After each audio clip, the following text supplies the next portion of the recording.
You have two voices in your head. One saying, I can do it, the other saying, I can't do it. Whichever one you choose to listen to, they're both right. Welcome back to another episode of The Uncarved Self.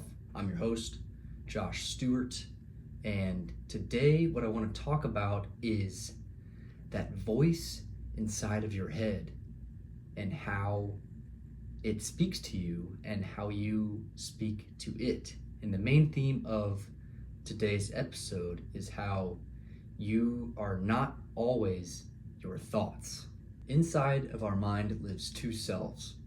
We have self one, which is the thinker mind. This is the analytical mind. It's thoughtful, it's doubtful, and it's fearful. We have self two, which is the mind of potential, presence, and possibility. And oftentimes, these two states are clashing. They're fighting for your attention. And what happens is self one often ends up burying self two. Now, the problem is not that self one exists. The problem is that we mistake every thought that self one conceives of as truth. Not every thought we have is our own. It was Mike Tyson who said, if you are favored by God, you are also favored by the devil. Now, whether you are faith-based or not, this is still an important concept to grasp. You are as equally capable of bad thoughts as you are of good thoughts. The main takeaway from that is that the mind can play both sides. It can bring you thoughts of certainty and curiosity and possibility one moment, and the next it's sowing doubt and fear and uncertainty. Like I said, self one is the thinker mind. It's the analytical, survival-driven mind. Its job is to overanalyze every situation and essentially keep you alive. In evolutionary terms, it's useful, but left unchecked, it can be poisonous to our creative processes. To give you another biblical reference, if our minds are a garden, then self one is the serpent slithering through the garden, sowing doubt and uncertainty and restlessness in our minds. The key is not to fight or condemn this voice of self one. Fighting it, condemning it, judging it only gives it more power. You're letting this voice in the back door when you think you're cutting it off at the source. And when you let it in the back door, you give self one access to our thoughts and our energy. Instead, what we must do is listen to self one impartially, without judgment. Think of the thoughts of self one flowing by like a river's current, right? They flow by, they're here, they're gone. Get rid of them. Perceive them without emotion. Let them come naturally and then move on. In doing so, we end up conserving energy. We stop pouring that mental fuel on the fire that is self one. Self one thought processes can be destructive, they can be roadblocks, they can be stagnation. And when we conserve this energy, we have a bigger reservoir to use for self two, which we use to access our creativity and our presence. Now, this is where it gets really interesting, so stay with me here. That moment we realize, we catch ourselves listening to, perceiving that thought, something really amazing happens. We're saying, okay, here I am perceiving this thought. It's that I am. You catch yourself in this state of perception, and that's when almost a new realm of consciousness opens up. This realization, this I am, it's not just another thought. It's a felt sense of presence that arises from beyond the mind. When we listen to a thought, and we're also aware that we're the ones who hear it, that ends up breaking the chain. That opens up a new link of consciousness. When we do this to these negative thought patterns, they end up losing the power they have on us because we're no longer emotionally attached to these thoughts. This is the beginning of freedom from compulsive thinking.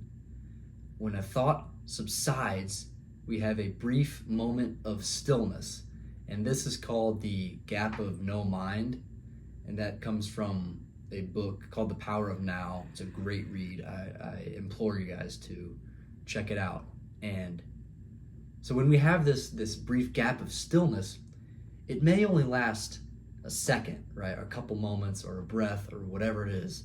But what's important is that it happened. We have that sense of quiet, and we have this sense of peace and stillness within. And like anything, it's a reps game, right? With practice, it becomes better. What is easy for you now was once hard.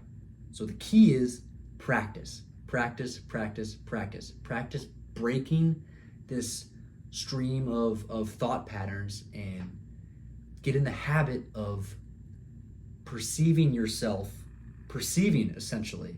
Open up that new stream of consciousness. I know it sounds crazy, but it's true and it works. When you are aware of yourself perceiving these thoughts, you break the chain, and the brief moment of stillness, of clarity, it's enlightening, and it gets easier, and these moments of stillness last longer. This is essentially meditation. When you're sitting with your thoughts and they end up wandering and you bring them back, that's one rep, right? And the more reps you do, the easier it gets. So now we need to get down to brass tacks, right? Let's talk practical terms. How do we actually practice this? And I think the best way to do this is integrating it into your daily routine.